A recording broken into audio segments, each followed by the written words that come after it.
No changes from either side at half-time. It's the same set of players that finished the first half, and it will be York City in that purple strip to get the second half underway in the sunshine at Wembley. We must have a winner today.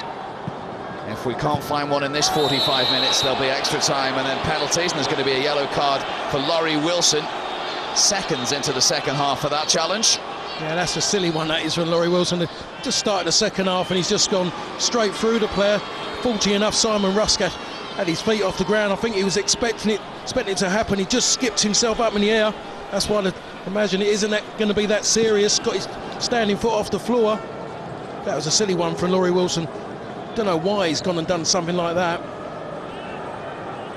Simon Rusk is okay. It's the second yellow card of the day, joining York's David McGurk in the referee's notebook. So it gives York City the chance from a set play to get this ball into the penalty area. With Ben Purkis, the right back, needs a good delivery. Good jump from McBreen. Comfortable though for Chris Day in the Stevenage goal in his first season at the club. Former Watford and Queen's Park Rangers goalkeeper, former Tottenham trainee.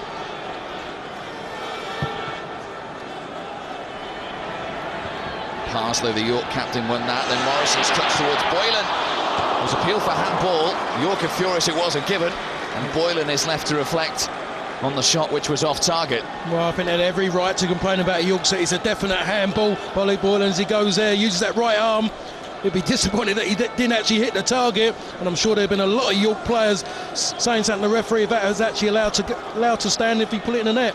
Lee Boylan has played an FA Trophy final before, back in 2004. He scored in it as well, but unfortunately his team, Canvey Island, lost out to Hensford that day. And he was a loser inside this stadium just 12 months ago as a Cambridge United player in the playoff final. And he's hoping it's third time lucky today on a personal level. That's Richard Brodie, York City's leading goal scorer. That's when the throw in.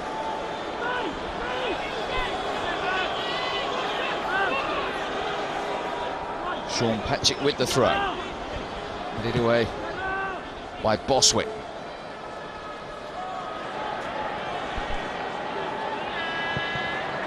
Forward by Gary Mills to Peter Vincenti. He couldn't take it in his stride for Stevenage. It's a good idea by Gary Mills. Great idea to spread the play. That was their strength in the first half. Just a shame, really, that Peter Vincenti couldn't get hold of it. Not a natural wide player. More known to play more centre midfield.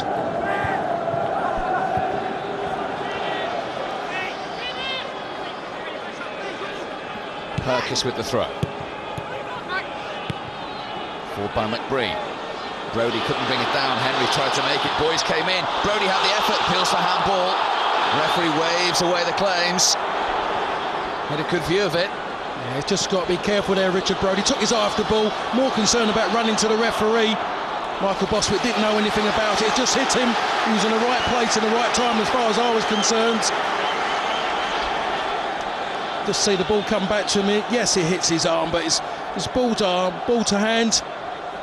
No intent, didn't move his hand towards the ball at all. He's made that run there. Ronnie Henry is a fullback, and the left-sided midfield players watching him run from the other side of the field. He's got to be attacking that far post. Just sitting and watching his right fullback make a delivery like that. Now this is promising for York. Boys, the teenager. Brodie points to where he wants it. Boys might go alone here. And he did, and once again, not on target. Yeah, that's the way the game's been so far again, but Adam Boyes has got into the game because Ronnie Henry again has made an unselfish run forward. No one has filled into in the space that is left behind him. It goes wide. He should be hitting the target at least. Doesn't really happen, but he seems to come into the game, Boyes, only when he's got the ball at his feet. He needs to be more proactive in this game. Brodie battling away with Boswick.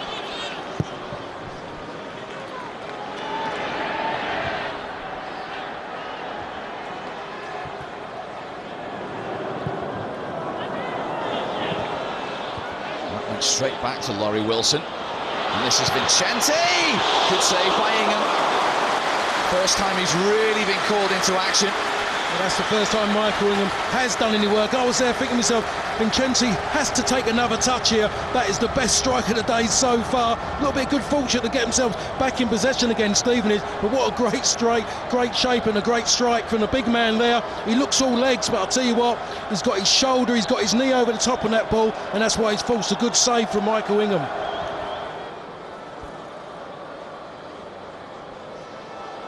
Soji hasn't really got into this game since he came on. I think that might have been his first touch, actually. To be perfectly honest, he hasn't had much to chase. That's his great strength, his balls in behind people, or even in one-against-one situations. He hasn't been given that opportunity yet. Perkis, Brody was offside. That was a good line that was by Stevenage. All the back four, all communicating well together. Without a shadow of a doubt, they just shifted up. And getting his well offside.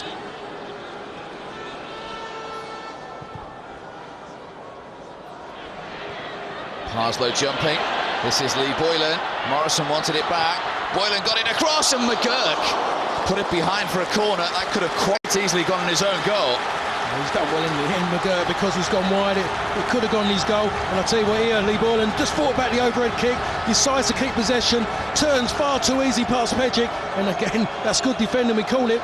Didn't actually look that assured what he was doing, but he's managed to get his left foot around the ball and push it wide. Here comes the Stevenage corner. Over Morrison. Roberts got his head in it. Morrison! Breakthrough! And who else but Steve Morrison? The man who scored twice here in this final 2 years ago, including the winner, has given Stevenage the lead. I just wonder if that was going to be similar to what we saw against Cambridge when that one he missed when he's almost on the goal line. He had two stabs at it because the first one just bounced away from him. He was allowed to pick up the second one, and here we just see the first header. It's Mark Roberts. There's a surprise, and here's a second opportunity. He makes sure he takes it this time. He just stretches out the first time, bounces away from him, and there it is. It just hits Simon Rusk on the left arm on the way in. But I'll tell you what, even he wasn't going to stop that. And I'll tell you what, again, it's another big occasion, and the big man comes to the forefront, and you just wonder, is there enough in this York side to get this one back? Not seen enough so far. He loves this competition. He's already scored at Wembley in it. He's already won it, and that is his 16th goal in 16 games in the FA Trophy for Stevenage Borough, and he's 88th in his 153rd game in all competitions. I mean, you mentioned about his goal, Steve. I've just watched it today, and I've seen his movement, his intelligent runs. Every time players get the ball in front of him, he's bending runs wide of centre halves. He's not standing still, asking for the ball. He's making it easy.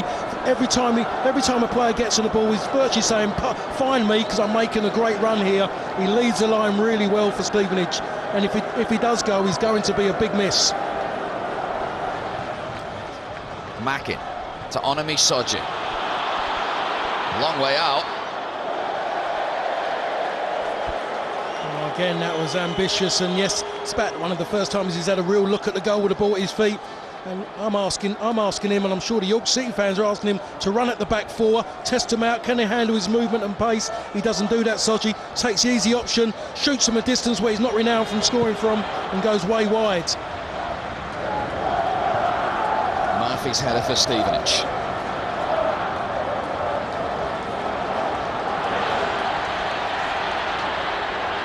Ronnie Henry's ball out to that right-hand side. Stevenage have a corner. York have gone behind on 23 occasions this season. They've only come back to win on one occasion. Doesn't augur well. Well, this now is the opportunity to double it for York City.